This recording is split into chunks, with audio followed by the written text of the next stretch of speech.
Ok, ça enregistre, super. Ah, il me faut mon cahier en fait. J'allais partir comme ça. Bon, en vrai, je maîtrise le sujet quand même, mais on ne sait jamais. Alors, du coup, aujourd'hui, ah oui, ça serait pas mal d'avoir le thème. T'avais mis quoi dans le message? Gestion de la colère ou la colère. Ouais, bah en gros, on va parler de la colère, principalement, mais de d'autres choses aussi un petit peu, mais principalement de la colère. Et d'ailleurs, si ça vous intéresse, parce qu'en fait, c'est des sujets qui sont souvent entrelacés, souvent on parle de colère et de pardon. Le sujet du pardon, il vient souvent avec la colère, mais du coup, j'aurais pas du tout le temps de l'aborder aujourd'hui. Donc si jamais, on pourra faire un autre atelier sur le pardon. Voilà. Parce que souvent, c'est mal compris, on ne sait pas comment il faut pardonner, à qui il faut pardonner, est-ce qu'il faut tout pardonner, enfin, toutes ces choses-là. Donc voilà. Donc aujourd'hui, sur la gestion de la colère, bah, on va commencer une petite intro quand même par rapport à la Bible. Comme ça, on sera quand même bien enraciné, ça vous aidera. Alors, il y a des choses qui seront sans doute un petit peu étonnantes. Enfin, sauf que des fois, j'en ai peut-être déjà parlé. Mais en gros, dans la Bible, il faut savoir que la colère... On va commencer par ça. La colère, elle est mentionnée, enfin tous les mots qui vont avec colère, par exemple colère, courroux, fureur, indignation et rage, c'est mentionné à peu près 600 fois dans la Bible. Alors que l'amour est seulement mentionné à peu près 300 fois. Et pourtant, on aurait l'impression que la Bible parle beaucoup plus d'amour que de colère, n'est-ce pas? Eh bien, en fait, c'est beaucoup plus mentionné la colère. Et ce qu'il faut en plus voir, c'est que les 2 tiers des 600 fois que c'est mentionné, c'est Dieu, en fait, qui se met en colère. Les 2 tiers appartiennent à Dieu, et pas à l'homme. Et donc déjà, on peut commencer à introduire que finalement, ça veut dire peut-être que la colère, c'est pas si mauvais. Peut-être. On va voir ça. Alors, on va voir qu'il y a... on va prendre au moins le Nouveau Testament. Il y a 2 types de colère. Parce que sinon, vous vous rendrez bien compte que ça serait bizarre, qu'en gros, toutes les colères soient bonnes. Pas forcément, non. Donc en gros, il y a 2 types de colère. Il y a la colère qui se dit c'est en grec, orgée, et celle qui est timos. Alors, on va commencer par la colère orgée. Ça se traduit en fait par colère-émotion. C'est juste la colère-émotion. Et on peut dire que c'est l'expression normale de l'injustice, et en fait, c'est celle qui est désignée comme étant la bonne colère. Donc la colère orgée. Voilà. On la retrouve. Est-ce que quelqu'un peut m'aider? On va prendre quelques passages. On a Marc 3, verset 5. Qui veut me le lire? Lancelot. Ça te va? Ok. Donc dans Marc 3, verset 5. Celle-ci, c'est la bonne colère qui est mentionnée.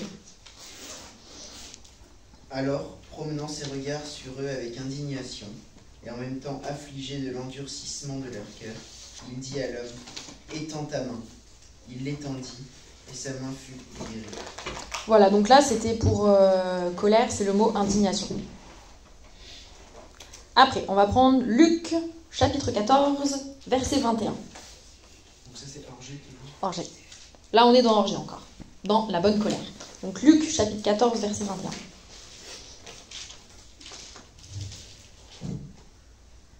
Marc, combien? Alors, c'était Marc 3, verset 5, et Luc 14, verset 21. Vous m'entendez toujours bien en ligne? Oui. Ok, super. Oui. Tu l'as, Luc 14? Super. Le serviteur, de retour, rapporta ces choses à son maître. Alors le maître de la maison, irrité, dit à son serviteur, « Va promptement dans les places et dans les rues de la ville, et amène ici les pauvres, les estropiés, les aveugles et les boiteux. » Voilà, donc là, le mot irrité, c'est encore la colère en fait, et c'est la bonne colère toujours. Et après, un dernier avec orgée, on va prendre Éphésiens chapitre 4, versets 26 et 27. Ensuite, il va devenir un super-héros de la recherche biblique. Si vous vous mettez en colère, ne péchez point, que le soleil ne se couche pas sur votre colère, et ne doutez pas, et ne donnez pas accès au diable. Alors là, en fait, même dans la traduction, c'est même pas si vous vous mettez en colère. En fait, à la base, le verbe, c'est un impératif. Mettez-vous en colère et que le soleil ne se couche point sur votre colère. Hein, on ne va pas se coucher avec la colère et donner accès au diable. Voilà. C'est pour dire que la bonne colère, il est aussi nécessaire de pouvoir l'exercer. Parce que tout simplement... Ah oui, non, c'est ça. On va parler d'elle. En gros, dans Éphésiens 4, celle qu'on vient de dire, c'est la colère qui couve, celle qui n'est pas exprimée. Celle qui couve et qui n'est pas exprimée. Et justement, la Bible nous indique, ne vous couchez pas avec cette colère, malgré que ce soit la bonne colère. La bonne colère, elle n'est tout de même pas conseillée d'être gardée. Et on verra un peu pourquoi. Ensuite, on va passer à la colère timos. Donc elle, c'est la colère violente, agressive, celle où on s'emporte. C'est la mauvaise colère. Donc timos, ça s'écrit T-H-Y-M-O-S. Et orgée, c'est O-R-G-E.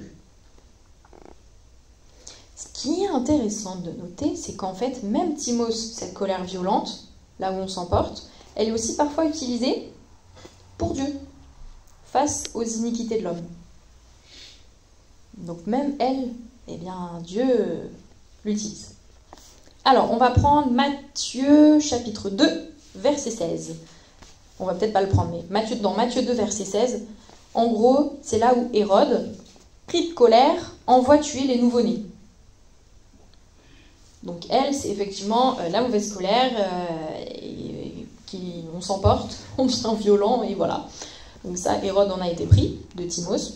Ensuite, on va voir dans Galates 5, verset 20, qu'il est dit que la colère, la Timos, elle est l'œuvre de la chair.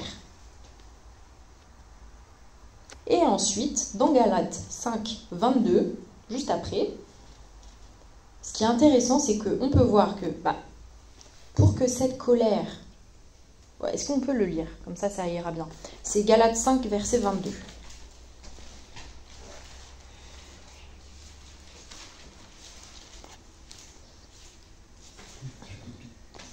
Matthieu 2,16, Galates 5,20 et Galates 5,22. Mais le fruit de l'esprit est amour, joie, paix, patience, bonté, bienveillance, fidélité, douceur, maîtrise de soi. Ok. Et en fait, il est mentionné, soyez lents à la colère. Et en fait, cette colère qui doit être longue à exploser, pour qu'elle soit longue à exploser, il faut déjà qu'elle soit là. Ce qui sous-entend qu'il ne nous est pas demandé de ne pas avoir de colère, mais de gérer notre colère. Soyez lents à la colère. Ça veut dire que il faut qu'il y ait de la colère. Donc il ne nous est pas demandé de ne jamais être en colère, mais plutôt d'apprendre à bien la gérer, bien la canaliser.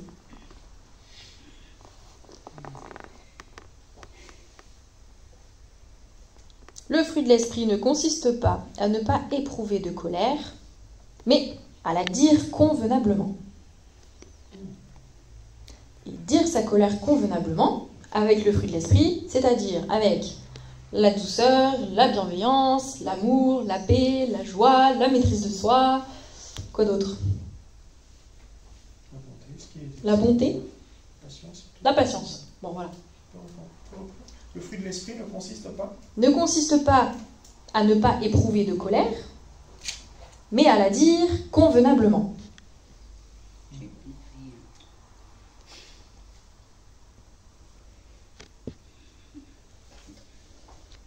Alors du coup, maintenant ce qu'on peut dire,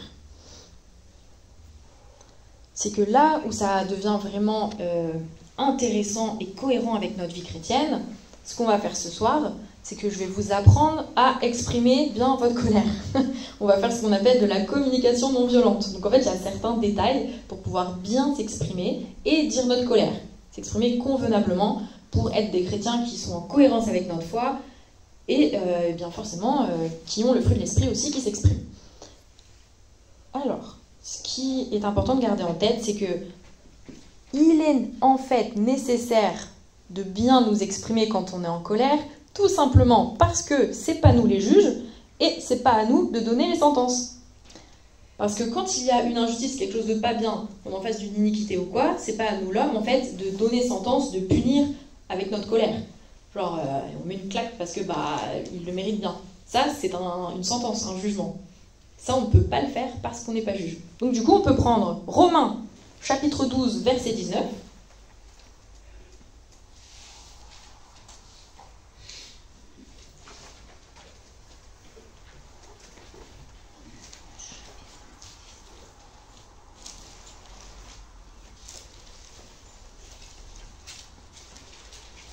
C'est pour ça qu'en fait, le pardon, il peut beaucoup poser question dans ce qu'on va faire. Ne vous vengez pas vous-même, bien-aimés, mais laissez agir la colère, car il est écrit, à moi la vengeance, c'est moi qui rétribuerai, dit le Seigneur. Voilà. Donc en gros, la vengeance ne nous appartient pas. Donc, on ne peut pas utiliser nos moments de colère pour exploser. Et pour mettre des claques et être pas content. Voilà. On ne peut pas faire ça. Donc comme on ne peut pas, qu'est-ce qu'on peut faire à la place? Eh bien c'est là où on va faire un peu de communication non violente. Et je vais d'abord du coup faire une petite intro sur les émotions, rapidement. Nicole, elle en avait un petit peu déjà entendu parler. Alors, ce qu'on peut dire sur les émotions rapidement, déjà, pour vous, c'est quoi une émotion? On sort du cadre un petit peu biblique là, mais c'est quoi une émotion pour vous? C'est l'expression d'un ressenti. Ok. Une réaction à un événement. Ok. Une réaction. Tu voulais parler? Je réfléchis encore. Ok. En fait, ces sentiments, émotions, c'est des mots qui sont très courants, mais quand on pense à le définir, on ne sait pas trop quoi dire en fait. C'est compliqué, hein? Alors simplement, en gros, une émotion, c'est une information. C'est pas très compliqué. Et en plus de ça, il y a quelque chose qui n'est pas très intuitif, mais une émotion, en fait, c'est pas vraiment psychologique. C'est bizarre, hein? Mais une émotion, en fait, c'est physiologique. Une émotion, c'est physiologique, pourquoi? Eh bien parce que quand vous la ressentez pas juste comme on peut dire dans votre tête. En gros, vous avez le cœur qui s'accélère, la respiration des fois qui devient difficile, vous pouvez commencer à transpirer, à avoir les muscles qui sont tendus, à devenir tout rouge. En fait, suivant l'émotion, c'est votre corps qui réagit en fait. Et c'est comme ça que vous vous rendez compte qu'il y a une émotion qui est passée. Donc une émotion, c'est d'abord physiologique. Et alors, quelle est la partie psychologique? Eh ben, c'est ce qu'on appelle le sentiment. Donc tous les jours, en fait, on alterne les deux, hein, comme si c'était les mêmes. C'est pas très grave, là on est vraiment dans le détail. Et le sentiment, en fait, c'est plutôt la manière dont l'émotion va continuer de vivre en nous, dans notre discours intérieur. En gros, ce qu'on va se dire dessus, genre nos pensées, notre vocabulaire, tout ce qui va se passer sur comment on va traduire ce qu'on vient de vivre dans notre corps.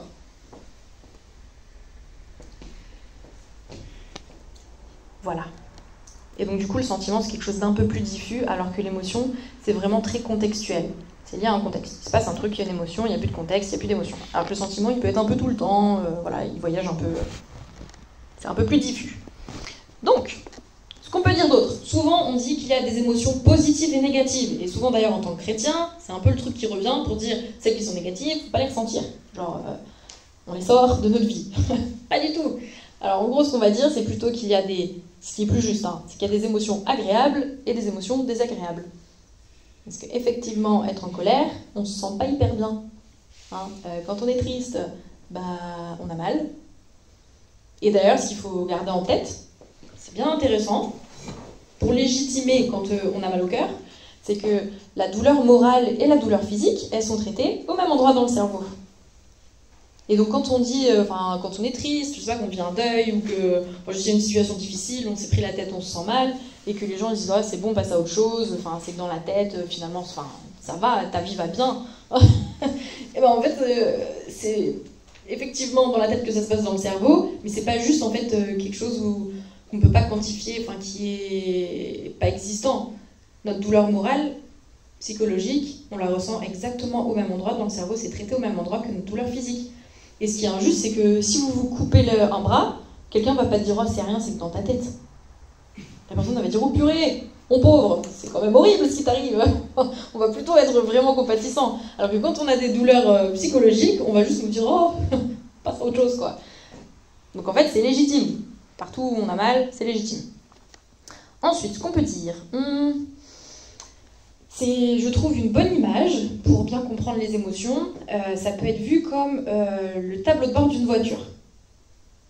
En gros, une émotion, c'est comme un voyant sur le tableau de bord. Une émotion, c'est une information, ça nous indique quelque chose qui se passe quelque part. C'est comme le voyant. Donc c'est pour ça aussi qu'on ne peut pas trop dire que c'est positif ou négatif. Effectivement, quand l'information en elle-même, quand un voyant s'allume, est généralement pas trop positif, genre vous avez le voyant essence qui s'allume, ben vous savez que vous allez devoir dépenser de l'argent à la pompe à essence, hein, donc ça fait pas plaisir en fait, c'est ça, c'est désagréable comme info. Ou alors, il faut faire la vidange, ou il n'y a plus d'huile, ou je sais pas. Donc, quand un voyant s'allume, voilà, on est rarement hyper joyeux, quoi. C'est pas top. Et ben, c'est pareil, en fait, pour les émotions. En elles-mêmes, c'est comme le voyant, elles sont ni positives ni négatives, ni bien ni mal. Elles clignotent juste, quoi. Elles sont juste là pour nous informer. Et donc, ce qui est intéressant maintenant, c'est que les émotions, elles clignotent, elles nous informent. On a compris ça, mais sur quoi? Qu'est-ce qui vous viendrait? Une émotion, ça nous informe sur quoi? Grand vide. Sur quelque chose qu'il faut Notre traiter. état de...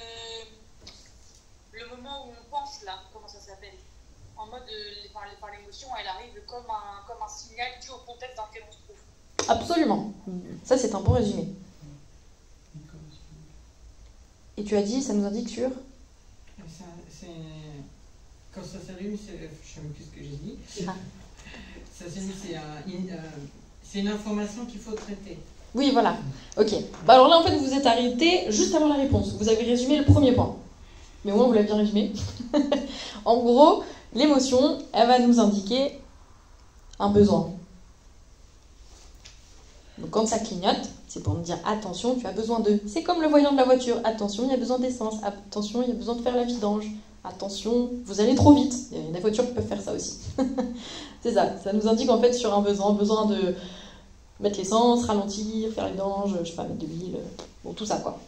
Et ben, c'est pareil pour les émotions. Donc elles nous transmettent une info sur un besoin. Ce qui est intéressant, c'est qu'à chaque émotion correspond un besoin. Et à chaque besoin correspond une émotion. Je sais pas dans quel sens je veux dire. Donc ça veut dire que permettre de savoir à quelle émotion ou à quel besoin correspond quelle émotion, eh bien, ça vous permettra aussi de pouvoir un peu identifier dans vos ressentis, dans vos réactions, est-ce que c'est plutôt adapté ou pas. Et ce qui peut se passer, c'est que dans la société, à cause de la société, de comment on a été élevé, de nos valeurs qui nous entourent, on peut avoir ce qu'on appelle des émotions raquettes, c'est-à-dire des émotions qui vont se raqueter entre elles. Elles vont prendre la place de l'autre. Elles vont se voler la place, se raqueter. Donc par exemple, on a des bons exemples qui sont assez parlants. Les hommes, on leur a souvent dit, un homme ça pleure pas. Hein, même un petit garçon à 3 ans, on lui dit t'es un homme, tu pleures pas. Donc il va se passer quoi? On se rend compte que si on se met à pleurer autour de nous, on réagit comme si on était des faibles, comme si c'était pas normal, il faut pas être comme ça, c'est pas accepté. Donc on va mieux se rendre compte que, eh bien, si on se met en colère, on va dire quoi? Oh, il est chiant celui-là.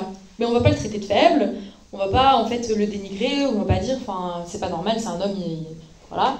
On va dire plutôt, c'est normal, les hommes se mettent en colère. Voilà.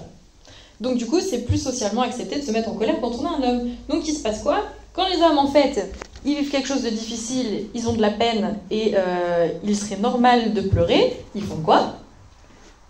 Ils se mettent en colère. Heureusement, c'est pas tous les hommes, mais c'est quelque chose qui est quand même un peu plus généralisé chez les hommes que chez les femmes. Et malheureusement, là, en fait, on a une émotion qui vient raqueter l'autre, et donc forcément, il se passe quoi? Quand on exprime de la colère, du coup, on a aussi un mauvais voyant allumé. C'est comme si quand on n'a plus d'essence, c'est le voyant... c'est le voyant quoi? Le voyant de l'huile, voilà, qui s'allume. Du coup, comment vous pouvez répondre aux bons besoins? Vous ne pouvez pas. Vous avez une mauvaise info. Donc en fait, apprendre à quel besoin correspond à quelle émotion, ça vous permet de répondre aux bons besoins. Vous pouvez analyser un petit peu dans le contexte, qu'est-ce qui m'arrive? Si c'est ça qui m'arrive, je ne devrais pas en fait, être dans cette émotion. C'est pas cette émotion qui est la bonne. Donc du coup, je peux quand même, en analysant, voir comment répondre à mon besoin. Et ce que vous pouvez voir, c'est que les émotions, elles sont très dépendantes des contextes. C'est-à-dire, comme votre voiture, une fois que le réservoir est plein d'essence, le bouton, le voyant essence, il s'éteint. Hein, il ne reste pas allumé. C'est pareil pour une émotion. Dès que vous répondez à votre besoin, c'est-à-dire dès que le contexte disparaît, l'émotion, pouf, elle s'en va. C'est pour ça qu'il est intéressant de vite identifier ses émotions, vite répondre à ses besoins et vite avoir le cœur léger. Pas mal. Donc aujourd'hui, on va s'attarder sur la colère. Donc, ce qu'on va voir pour la colère, en fait, sinon, d'habitude, je vois ça pour chacune des émotions primaires de base. Les émotions de base, en général, on dit qu'il y a la colère, la tristesse, la peur et la joie. Donc aujourd'hui, on va voir la colère et on va voir 3 choses qui sont faciles. On va voir dans quel contexte arrive la colère, quel est le besoin qu'elle indique et quel est le moyen de libération. Et c'est sur le moyen de libération qu'on va s'attarder. Ok ? Alors, d'après vous, dans quel... Il est beau ? Ah oui. On parlait des merveilles de Dieu tout à l'heure. On a un beau ciel par ici. Il y a un rose. Ah, ils peuvent pas le voir, attends. Donc on va voir le ciel. Vous voyez le ciel, il est rose. Trop bien. Voilà. Et ouais, c'est la plus belle couleur du monde, le rose. Et du coup, pour répondre à ta question, dans quel contexte la colère peut venir dans le cadre d'une injustice, Yes. d'une incompréhension. Ok. Est-ce que vous avez d'autres idées, même qui vous correspondent à vous, hein, dans quel contexte votre colère elle monte? Les paroles méchantes. Les paroles méchantes, on a eu incompréhension, injustice. Imprévu. Changement de plan. Ok. Changement de plan imprévu. Ok. Enfin, moi, en tout cas, ça me fait. Hmm. Le mépris. Ah ouais, quand on se fait mépriser, dénigrer, clairement, manque de respect. On en colère. Vous voyez autre chose? Et les règles trop bêtes. Enfin, Ah ouais, bah, les règles injustes quoi. ouais, ou des Arbitraires. protocoles à respecter, ça sert à rien. Et... Ok. L'autoroute, quoi. Oh. Oui, ou les routes à 80, quand elles sont passées à 80 et qu'ils étaient à 90, ça c'était dur. Hein. Ouais. C'est dur. Ça met en colère, ok. Bah, en gros, c'est ça. Donc, en fait, il y a un mot qui résume tout ça, on l'a dit. La colère, elle vient dans les contextes d'injustice. Et ce qui est intéressant à garder en tête, c'est dans les contextes d'injustice, en fait, perçue. L'injustice perçue. Parce que du coup, on peut le percevoir comme injuste, ça n'est pas forcément. Mais c'est comment nous, on le perçoit. Et garder en tête, c'est ce qui nous concerne, nous, et aussi ceux qui sont les plus proches de nous. Plus quelqu'un est proche, et plus on ressentira de la colère si la personne vit un contexte d'injustice. Donc c'est si ça nous concerne ou si ça concerne nos proches. Voilà. Alors, l'injustice, en gros, effectivement, quand on n'est pas compris, on peut dire c'est pas juste. Quand quelqu'un ne nous respecte pas, on peut dire c'est pas juste, on devrait me respecter. Quand il y a des engueulades ou des imprévus ou n'importe comme ça, on peut se dire en fait c'est pas juste. Moi je m'étais préparée, c'est pas normal qu'il y ait un imprévu. En fait, voilà, on peut toujours trouver ça. Et c'est pas que c'est légitime ou pas légitime, en fait c'est la manière dont on le perçoit. Comment est-ce qu'on le prend? Et ça peut dépendre de notre histoire, de notre lecture des circonstances, et là on n'est pas du tout égaux face à ça. Il y a des gens en fait qui vont sentir souvent de l'injustice et d'autres beaucoup moins. Après c'est des choses qui peuvent aussi se réguler un petit peu. Hein. Donc, ça vient dans le contexte d'injustice. Ensuite, quel est le besoin indiqué par la colère? Quand elle arrive parce qu'il y a de l'injustice, du coup elle va nous dire qu'on a besoin de quoi? De s'exprimer. De justice. Ouais, Oui, logique. D'être défendu. ok. On a besoin de justice, d'être défendu. Quelque chose. Bah, de paix. De paix, ok. Bah en fait, il y a un mot qui, pareil, qui est général, on va dire. Oui. D'être écouté. D'être écouté. Ok. Bah en fait, ça va dépendre. Donc en fait, le mot général, c'est on a besoin de réparation. On nous a causé une injustice, on a vécu une injustice, donc on a besoin de réparation. Au tribunal, en fait, c'est ce qui se fait. Hein. Quand quelqu'un a vu une injustice, la réparation, c'est souvent financier. Souvent, hein. Ouais, ça peut peut-être être haute, mais il y a une compensation, en fait, c'est ça, il y a une réparation. Et donc là, la réparation, elle sert à pouvoir retrouver de la justice, à équilibrer, en fait. Il y a eu une injustice, et par la réparation, on retrouve un peu de justice. Et donc c'est là que la réparation peut être de plusieurs sortes. Suivant l'injustice, on n'aura pas le même besoin. Donc, si on n'a pas été assez écouté, la réparation, ça sera avoir de l'écoute. Si on n'a pas été respecté, la réparation, ça sera avoir du respect. En fait, ça va toujours dépendre de ça. Si on n'a pas été compris, bah, le fait de se sentir compris, voilà. Des fois, la réparation, ça peut être simplement des excuses. Ça répare un peu la justice et ça calme le cœur. Voilà. Donc maintenant, on va passer aux moyens de libération de la colère. D'après vous, quel est le moyen de libération de la colère? En parler au bon moment. De l'exprimer. Ok. En parler, l'exprimer au bon moment. Ok. C'est déjà pas mal. Bah, en gros, le moyen de libération de la colère, c'est la parole. Donc, pourquoi je dis pas moyen d'expression, c'est qu'en fait, on peut exprimer notre colère de plein de moyens différents. Ça ne veut pas dire qu'il y a de la libération physiologique de l'émotion.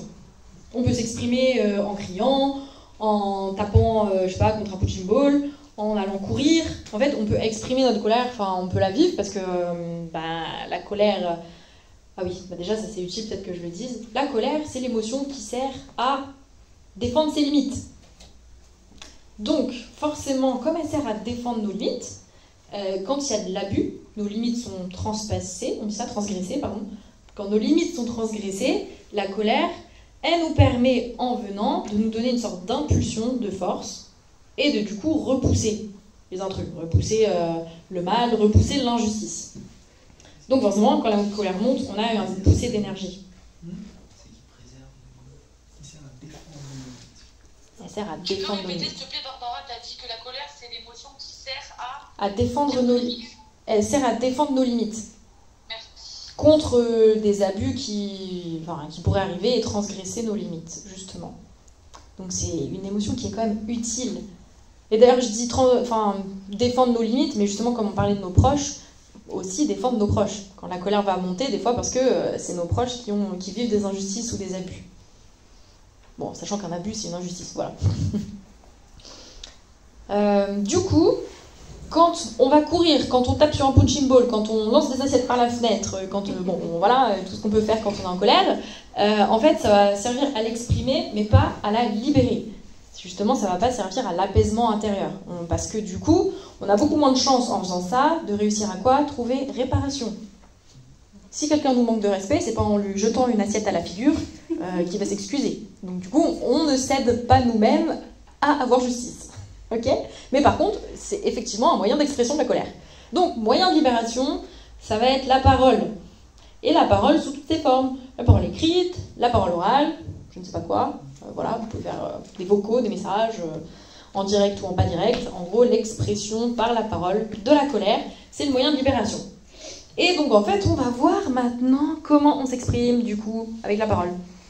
Et c'est ça, notre sujet du jour, la communication non violente. Sachant que, je voulais quand même vous dire que, de manière générale, la colère, elle est mal vue. Carrément, quand même, beaucoup dans le monde chrétien, encore plus qu'ailleurs. Dans le monde chrétien, c'est un peu diabolisé. Et du coup, la colère, elle est taboue, elle est mal vue. On dit toujours être colérique ou se mettre en colère ou des choses comme ça. Sachant que la colère et être colérique n'est pas du tout pareil. Colérique, c'est un débordement inadapté de colère. Ça ne peut des fois ne même pas être lié à de l'injustice. Alors que la colère est bonne et justifiée. Ok? Et du coup, ce qui est cool, c'est que la colère, par exemple, il y a des gens... Bon, il y en a qui sont assez célèbres, connus pour ça, mais en fait, on ne les retient pas du tout comme étant des hommes en colère ou des femmes en colère. Alors qu'en fait, c'est ce qu'ils étaient. Par exemple, Martin Luther King, c'était un homme en colère. Pourquoi? Parce qu'il a lutté contre l'injustice. Il a lutté des années contre la ségrégation. Et en fait, en quoi la colère a été utile? C'est que la colère, c'est l'émotion aussi qui nous permet de rester motivés sur la durée, durant la lutte contre l'injustice. Donc la colère, elle est nécessaire pour avoir la force de continuer. Parce qu'en général, les injustices, ça se règle rarement du jour au lendemain, hein, malheureusement. Donc du coup, on a besoin de rester motivé, d'avoir la force, d'avoir en fait cet élan intérieur. Et la colère, elle sert à ça. Donc vous voyez, elle est quand même vachement bien, la colère.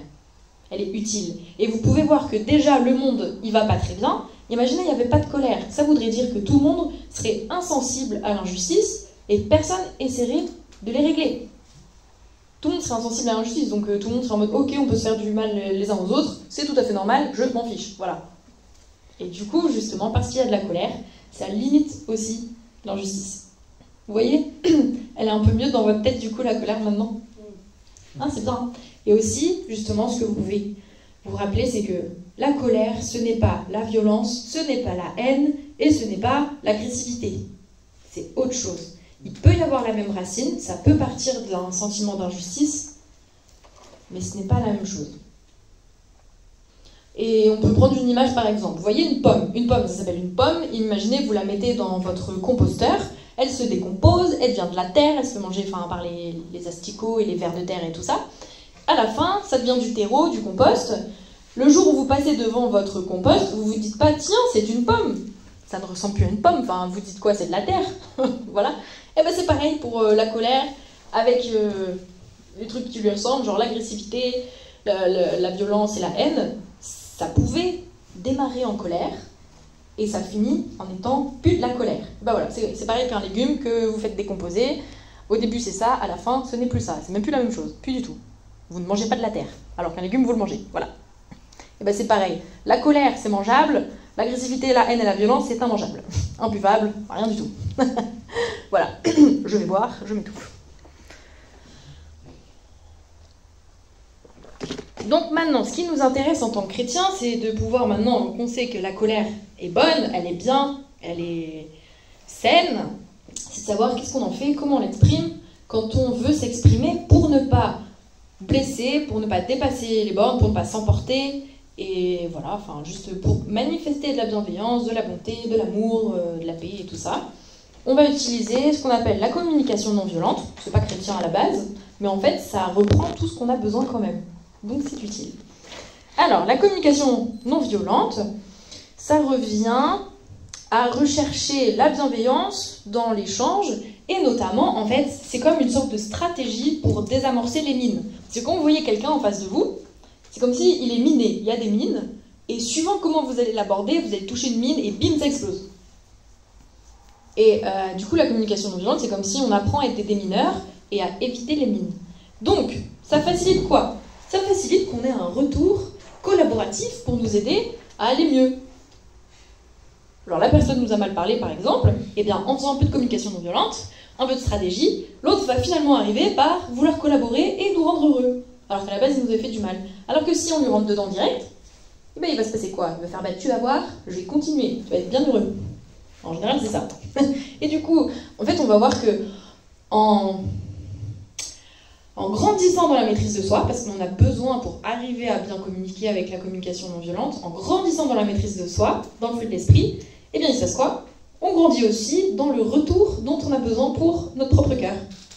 Alors que quand on laisse aller notre chair, on s'énerve, on devient violent, les mots dépassent notre pensée, toutes ces choses, il se passe quoi ? Ça nous a à peine soulagés sur le moment, mais à long terme, on n'a pas du tout de retour positif pour nous-mêmes qui vient nous soulager. Donc du coup, ça nous fait pas trop justice en fait. Alors, comment est-ce qu'on va utiliser la communication non violente ? On va voir en fait deux approches si j'ai le temps. On va commencer avec une première. Et là, vous pouvez noter, ça va être les points dans l'ordre dans lesquels on va s'exprimer en fait. Et je vous rassure, ça demande de la pratique. On ne réussit pas la communication violente du premier coup. Au début, vous allez avoir votre théorie dans la tête. Qu'est-ce qu'il faut faire et éviter. Et quand vous allez vous énerver, ça va sortir et vous allez vous voir faire, vous allez être purée. J'ai 3D. Voilà. Au début, ça se passe beaucoup comme ça. Après, vous allez pouvoir de mieux en mieux rajouter des petits points. C'est vraiment un apprentissage qui se fait, mais vous allez y arriver avec de la pratique. Voilà. Donc, à garder en tête, on a 6 points en tout, qui se séparent en 3 points de forme et 3 points de fond. Donc là, c'est ce qui va être important à garder en tête, avant de vous exprimer. Tu notes pas ? David. Alors, les 3 points de forme qu'il est nécessaire de réunir avant même d'ouvrir la bouche, vous allez voir que ça coule de source, c'est hyper pratique, hyper logique, et en fait, on tape souvent à côté. Vous allez voir vraiment, vous allez dire, mais c'est simple, oui. Premier point, quand on veut exprimer et dire notre colère, il est nécessaire que ce soit à la bonne personne. Premier point, s'exprimer à la bonne personne. C'est très logique, c'est très simple, mais avouez que finalement, on n'y arrive pas trop. Par exemple, votre patron, il vous parle mal au boulot, vous pouvez pas trop lui répondre et lui dire ses 4 vérités parce que c'est votre patron. Donc du coup, vous rentrez à la maison, il passe quoi ? Le chien passe, bim, vous le mettez un coup de pied en mode c'est bon, toi, qu'est-ce que tu fais là ? Ça peut arriver, hein. Ou alors, votre compagne ou votre compagnon est là. Voilà, si c'est pas le chat ou le chien, ça peut être votre compagnon ou un ami ou n'importe qui passe. Vous dites, enfin voilà quoi, genre, tu m'énerves, je sais pas. Ou alors, vous arrivez à la maison, il y a une chaussette qui traîne, et ben vous en faites toute une montagne. C'est la chaussette, en fait, vraiment le pire sujet. Et du coup, qui devient quoi? C'est le propriétaire de la chaussette qui devient le sujet de votre colère. Voilà. Alors que c'était votre patron à la base, qui vous avait mal parlé. Donc ça, c'est ce qui nous arrive souvent. On se prend la tête avec quelqu'un, et sauf que dans le contexte, on ne peut pas s'exprimer comme on veut, donc c'est quelqu'un d'autre qui prend. Donc malgré que, premier point, réunir la bonne personne, c'est simple, mais en fait, c'est compliqué. Sauf que si vous voulez une libération émotionnelle, eh bien, on ne peut pas trop y déroger, en fait. Deuxième point à réunir. Après la bonne personne, il faut réunir le bon sujet. Donc pareil, votre patron vous parle mal, vous rentrez à la maison, vous engueulez le propriétaire de la chaussette sur le sujet de la chaussette qui traîne. Donc le sujet de la chaussette qui traîne, apparemment c'est ça la montagne, c'est ce qui vous sort par les trous de nez, c'est l'horrible nouvelle de la journée, enfin voilà, et vous en faites toute une montagne. Ça vous est jamais arrivé ça avec vos parents, avec vos enfants, ou des choses comme ça, genre, hein? Vos parents ils vous en mettent une couche, ou alors même vos enfants qui s'énervent pour rien du tout, alors que vous leur demandez comment ça passe la journée. Oh bah c'est bon, là, arrête de me parler. Ah ben d'accord. On sait pas, mais ça arrive souvent. Donc bonne personne, bon sujet. Et troisième point, essayez d'avoir un minimum, un contexte un peu favorable. Par exemple, vous êtes en pleine engueulade, vous n'allez pas rajouter un autre sujet en fait dans l'engueulade, sinon clairement, vous risquez pas d'avoir un bon retour. Ou alors vous êtes en plein dîner de famille, c'est pas devant tout le monde que vous allez dire tiens donc j'aimerais parler de ça. Ok, bonne soirée Tatiana. Ça, c'était les 3 points de forme. De forme, les 3 points de forme. La bonne personne, le bon sujet et trouver quand même un contexte favorable, un bon contexte. Maintenant, on va passer aux 3 points de fond. C'est-à-dire quand maintenant vous allez commencer à parler. À quoi vous devez faire attention? Alors, quand on commence à parler, premièrement, alors là, par contre, c'est dans l'ordre d'expression. On va commencer d'abord par dire les faits. On va prendre un exemple, par exemple, un petit accident de voiture. Genre, vous rouliez et quelqu'un a grillé la priorité à droite et vous a un peu poqué la portière. Rien de très grave, mais votre portière est un peu enfoncée. Donc, c'est pas grave, mais c'est un peu embêtant. Donc, si vous voulez exprimer votre colère, il y a des choses à éviter. Alors là, vous les notez. On évite le jugement. On évite la généralisation. Et on évite les interprétations. Ça, c'est des mines. C'est des mines directes. Donc on ne commence pas en disant « vous êtes un mauvais conducteur ». C'est un jugement. Donc on ne fait pas ça. Sinon, on n'aura jamais de bon retour pour nous, quoi. On ne va pas favoriser le fait qu'il nous dédommage, par exemple, financièrement, qu'il collabore ou je ne sais pas quoi. Enfin, voilà. Donc, on évite les jugements, on évite les généralisations, comme par exemple, vous ne faites jamais attention quand vous conduisez. On évite le jamais ou toujours. Par exemple, quand la chaussette traîne, vous ne pouvez pas dire à son propriétaire, tu laisses toujours traîner tes chaussettes. Il y a forcément des moments où elles ne traînent pas. Enfin, soyons quand même honnêtes. Donc voilà, on évite les généralisations, pas de toujours, pas de jamais. On ne dit pas de jugement et pas d'interprétation. Hein, on reste sur les faits. Donc ça veut dire, premier point de fond de l'expression, c'est les faits. Et les faits, on les dit en 1 ou 2 phrases, maximum. Par exemple, juste, j'ai remarqué que vous n'avez pas tourné la tête lorsque vous vous êtes engagé, et vous êtes rentré dedans. C'est tout. En fait, les faits, c'est seulement 1 ou 2 phrases de description. Genre comme si vous aviez une caméra et vous décrivez qu'est-ce qui s'est passé. Par exemple, pour la chaussette, j'ai remarqué que la chaussette traîne depuis 5 jours. C'est tout. Enfin, on ne fait pas de jugement, pas de généralisation. On décrit juste ce qui se passe. Donc, premier point. On se censure. On se censure un peu. Mais parce qu'après, vous allez pouvoir vous décensurer. Attendez, ça vient. Donc, en gros, pas de généralisation, pas d'interprétation, pas de jugement. Et aussi, au maximum, éviter les mais. On évite les mais. Oui, mais. Le mais ne fait jamais bon ménage avec les sentiments des gens. Parce que du coup, on ne se sent pas écouté, on ne se sent pas reçu, on ne se sent pas respecté, enfin, rien du tout. En gros, trop de mais, c'est pas hyper favorable pour nous. Donc à la place de mais, on dit quoi?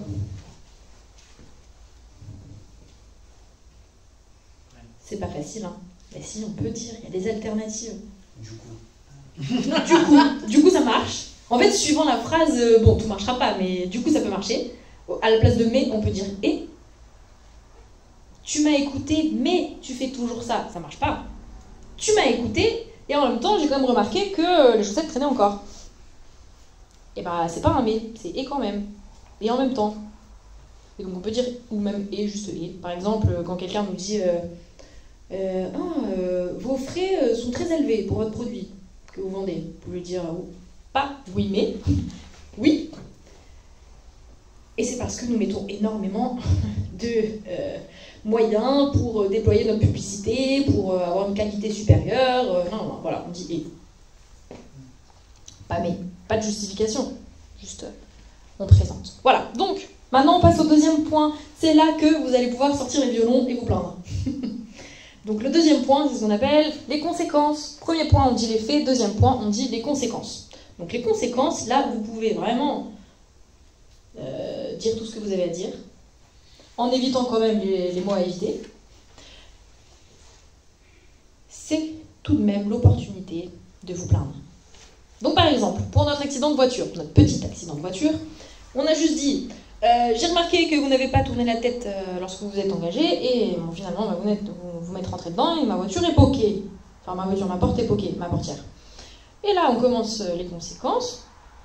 Donc là ça peut être par exemple si c'est quelques jours après ou si c'est non, on va faire si c'est quelques jours après, comme ça on a plus de conséquences. Donc par exemple, on va dire qu'est-ce qui m'est arrivé comme conséquence, pauvre de moi, attirons la pitié sur nous. Et ben on va dire quoi? Du coup, vu que ma portière est poquée, je vais devoir dépenser de l'argent, ça se trouve, suivant comment ça s'est passé, si l'assurance prend tout en charge ou pas.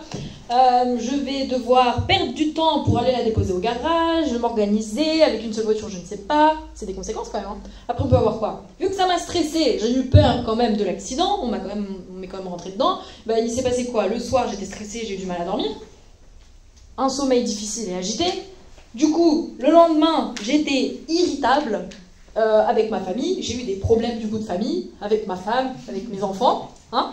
Donc du coup, je me sens pas très bien, je suis triste. Après au boulot, j'étais tellement fatiguée de cette nuit difficile que j'ai fait plein d'erreurs. Voilà. En fait, on sort toutes les conséquences qu'on peut. Donc au boulot, voilà, j'ai fait des erreurs. Mon patron m'a dans le mauvais œil maintenant, ou je ne sais pas. Après, on va dire quoi d'autre? Donc là, on a fait problème financier, problème temporel, relationnel, sommeil, je sais pas. Émotionnel. Oui, émotionnel, enfin voilà. En fait, vous pouvez vous rajouter les couches. Voilà, vous dites, voici les conséquences. Vous n'êtes pas juste en train d'accuser l'autre, vous dites juste pour moi, qu'est-ce qui me concerne, en fait, voilà ce qui m'est arrivé. Après, tout ça. Et du coup, maintenant, dernière étape, troisième point de fond, on passe à la demande.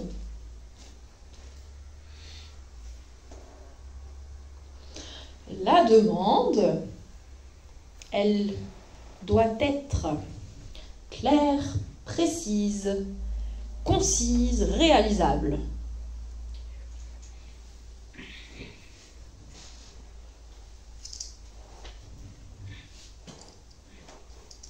C'est-à-dire, la demande, ça peut être...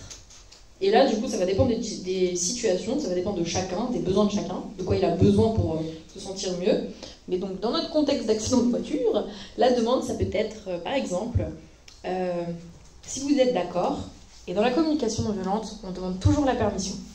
Parce que, ce qui est très intéressant, et là, notez-le, il est important d'éviter les obligations, les contraintes. On ne contraint pas, on n'oblige pas la personne en face de nous. On est dans de la collaboration. Donc, on lui demande toujours la permission. Si vous êtes d'accord, si tu es d'accord, est-ce que tu voudrais bien m'aider? On demande de l'aide. Et vous voyez, au lieu de faire un reproche, on demande de l'aide à la personne, à l'autre en face. Et demander de l'aide, il est généralement plus difficile de dire non à une demande d'aide qu'à une contrainte, une obligation ou une reproche. Quand quelqu'un nous demande de l'aide, on n'a pas premièrement envie de dire non. C'est quelque chose, justement, on va déjà ouvrir en fait une chance un peu plus pour nous, pour que l'autre nous fasse, collabore quand même pour régler notre injustice. Donc à ce moment-là, vous demandez donc, si vous êtes d'accord, est-ce que vous voudrez bien m'aider? à aller mieux, à me sentir mieux, ou enfin n'importe ce que vous voulez dire, ou à régler mon problème de voiture ou quoi, par exemple, en vous excusant, ça peut être une demande. Est-ce que vous voudrez bien m'aider en vous excusant? Est-ce que vous seriez d'accord de pouvoir sous-signer un papier qui affirme bien que j'ai eu un accident avec vous?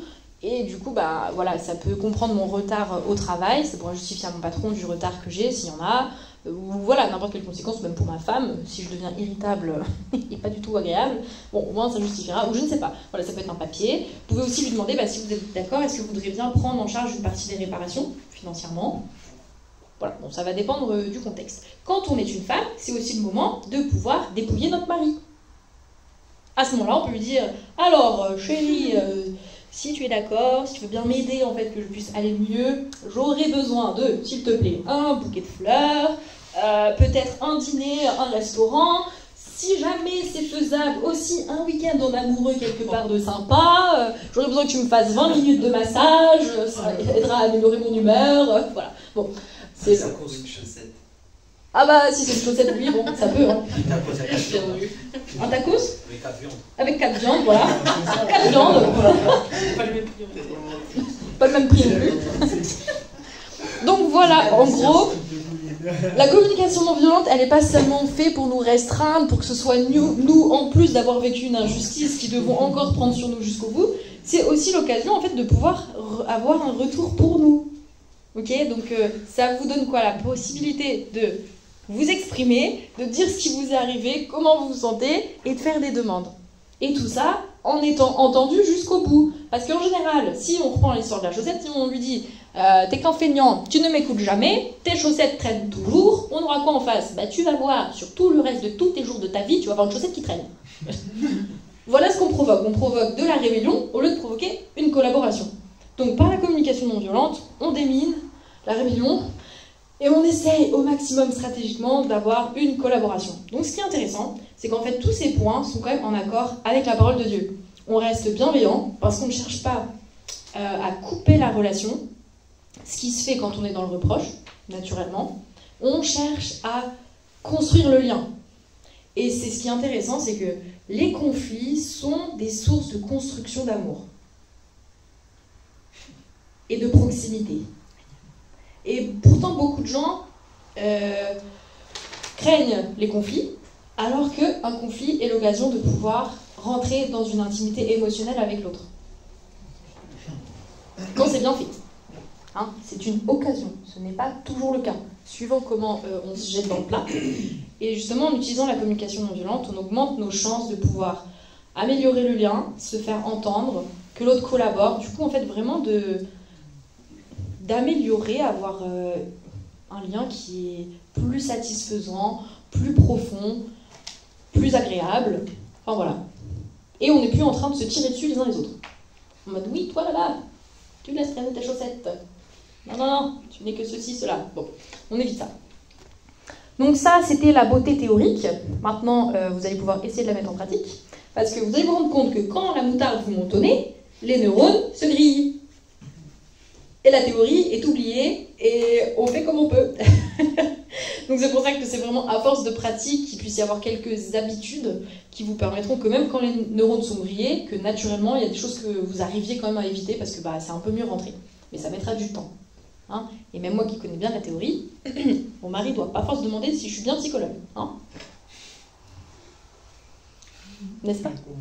Aucun commentaire. Voilà. Donc après, ce que je vais vous... Bon, je vais essayer, vu qu'il est déjà 15, je vais essayer d'être rapide pour terminer. Il y a un deuxième modèle d'expression qui est beaucoup plus rapide.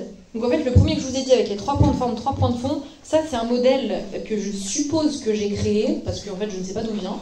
Donc j'ai dû faire un mélange de plusieurs approches. Enfin, mais du coup ça se tient, enfin je veux dire ça reprend tout ce qu'il faut reprendre. Mais du coup, si on prend le modèle pur de la communication non violente, vous pouvez écrire en acronyme OSBD. Tu connais peut-être toi? Non? L'Aquinès peut-être. Donc l'acronyme OSBD.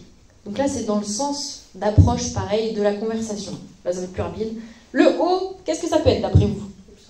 Observation, bravo. Le O, c'est observation. C'est-à-dire, dans la communication non violente, pour pouvoir s'exprimer, parler de soi, il est d'abord intéressant de pouvoir savoir ce qui se passe en nous. D'où un peu connaître nos émotions, nos sentiments, qu'est-ce qui se passe à l'intérieur. Sauf que ça, en fait, c'est assez limité. Parce qu'en général, je ne sais pas si vous avez remarqué, quand on vous pose la question comment ça va, on répond ça va ou pas trop mal. Genre, c'est pas du tout précis, quoi. Il n'y a pas grande nuance. Alors, on peut dire je me sens énergisé, je me sens apathique, je me sens motivé, je me sens revigoré, je me sens en paix, je me sens léger, je me sens attristé, je me sens abattu. Enfin, en fait, il y a toute une panoplie, une ribambelle de couleurs émotionnelles en fait, qu'on peut préciser.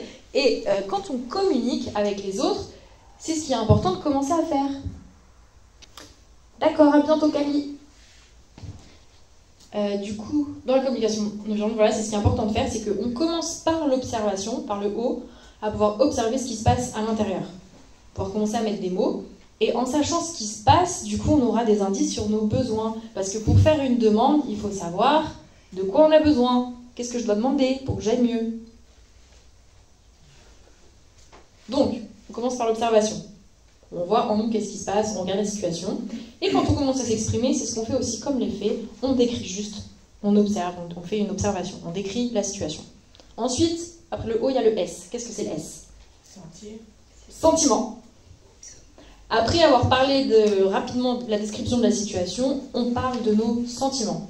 Je me sens attristé, je me sens rejeté, je me sens... je ne sais pas. On parle de nos sentiments.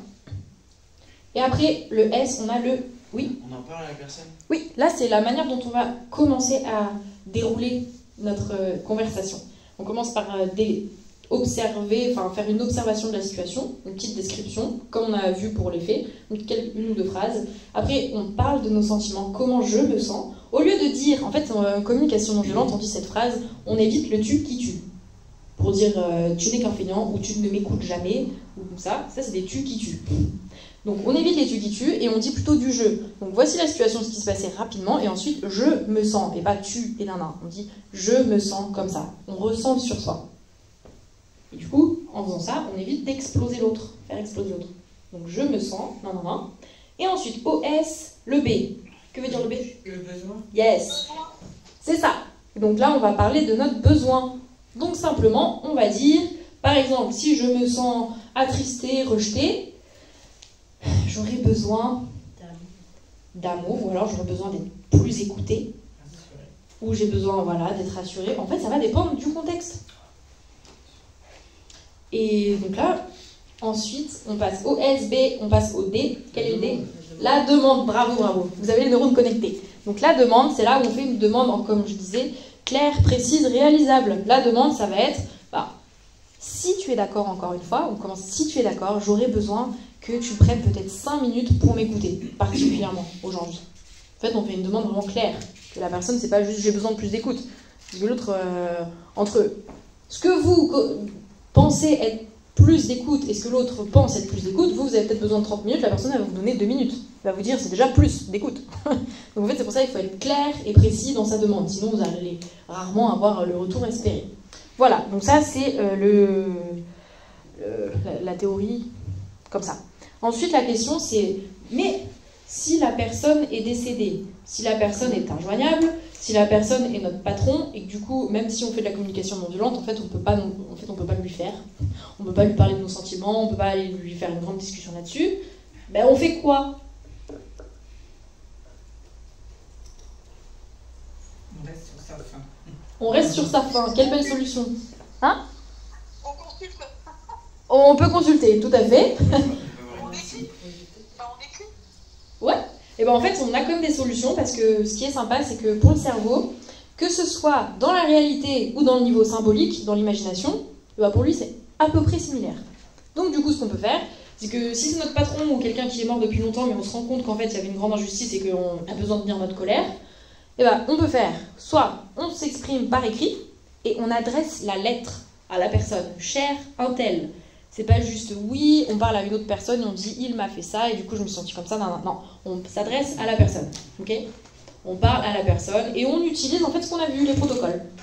On parle de ce qui s'est passé, de toutes les conséquences que ça a eu sur nous. Et au niveau de la demande, on ne dit pas j'aurais besoin d'eux, parce que la personne ne peut pas nous répondre, on dit j'aurais eu besoin de ça. J'aurais eu. J'aurais eu. Et donc du coup, il peut y avoir aussi un petit processus de deuil qui se passe, le fait d'accepter que finalement, ça ne sera pas le cas. Mais au moins, on a exprimé notre colère. Après, à part l'écrit, on peut faire une sorte de petit jeu de théâtre. En gros, on se met une chaise en face de nous avec un coussin, et on prend le coussin pour la personne. Voilà. Et on le frappe. On ne frappe pas. Toujours, on reste dans la parole. Dans le coussin. Dans le coussin, on parle au coussin. Oula. Là, je crois que la communication, elle va passer... Le but de la communication non violente, c'est pas de taper, c'est de communiquer. Hein. On reste là-dedans. C'est clair. Genre, comme mot de la fin, frapper. Non. T'es fier de toi? Alors, on parle au coussin, et au maximum, comme je vous ai dit, pour que ce soit au niveau symbolique que ça marche, on parle au coussin comme si c'était la personne.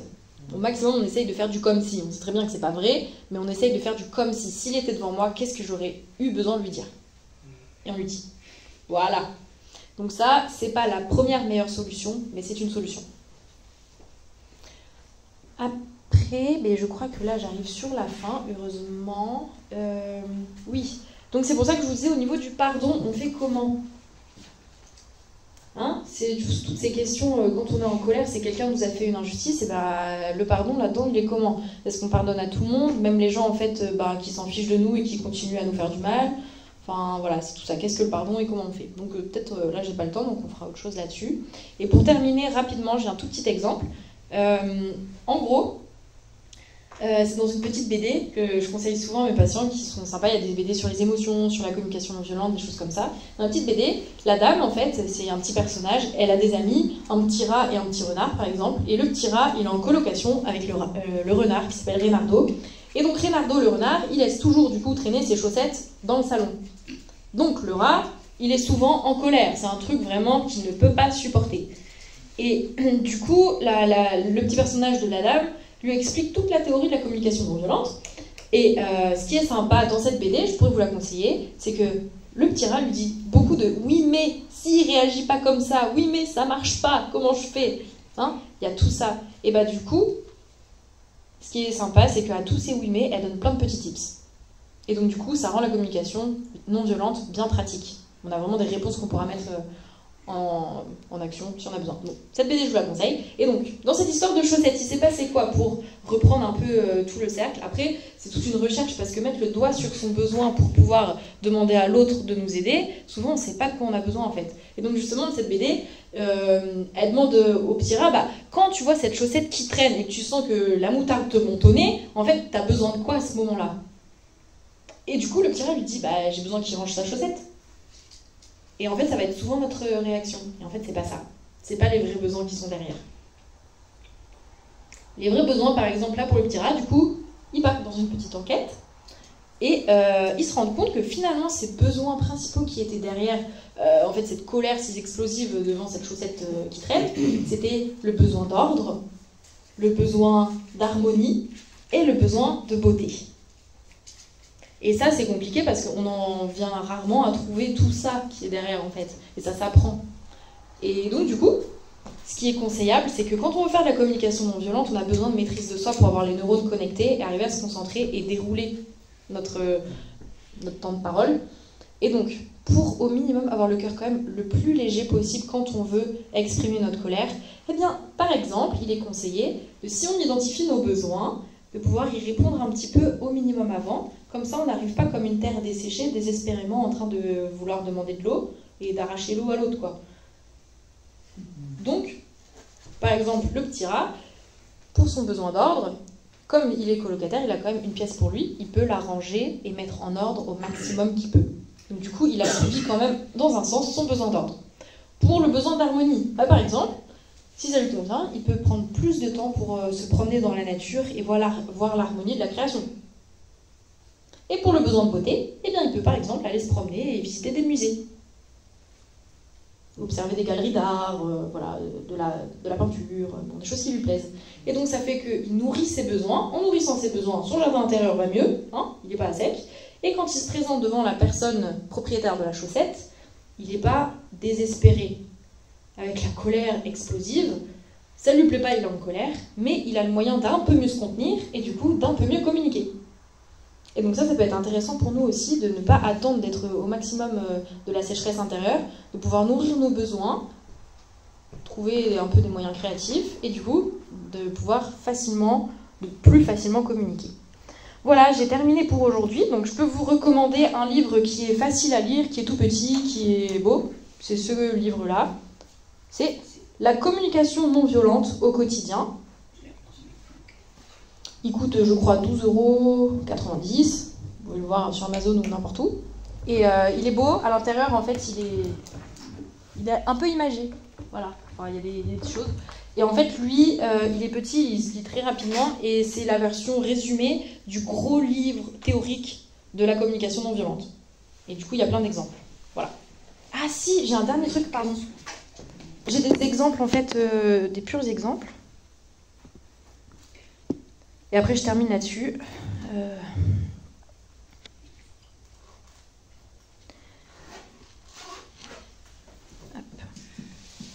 Donc, c'est pour faire, par exemple, des demandes aussi, transformer ces reproches en demandes. Par exemple, comme reproche, on peut dire « Tu ne passes jamais de temps avec moi ».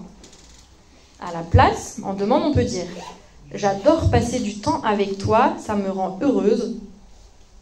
On se fait une soirée en amoureux samedi ? Donc à la place du reproche, en fait, on fait une demande. Après. T'es jamais là, je peux pas compter sur toi. C'est des choses en fait vraiment banales qu'on dit tous. Donc là, en demande, on peut dire par exemple, je me sens un peu dépassée et j'ai besoin de toi. Est-ce que tu peux rentrer plus tôt ce soir pour t'occuper de... Non. Encore une demande précise et claire. Un autre reproche. Tu as toujours quelque chose à me reprocher. Je ne fais jamais rien comme il faut. En demande, on peut dire, j'essaie vraiment de faire de mon mieux. Qu'est-ce qui est déjà bien selon toi ? Ça me motiverait de le savoir aussi. Voilà, ça c'est juste des exemples. Au lieu des reproches, faire des demandes claires.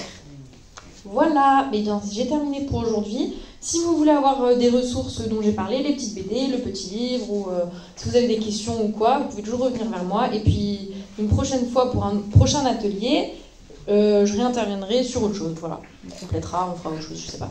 Voilà. J'espère que ça vous aura été utile et je vous souhaite une bonne mise en pratique et beaucoup de réussite. Voilà, que vos relations soient de plus en plus satisfaisantes.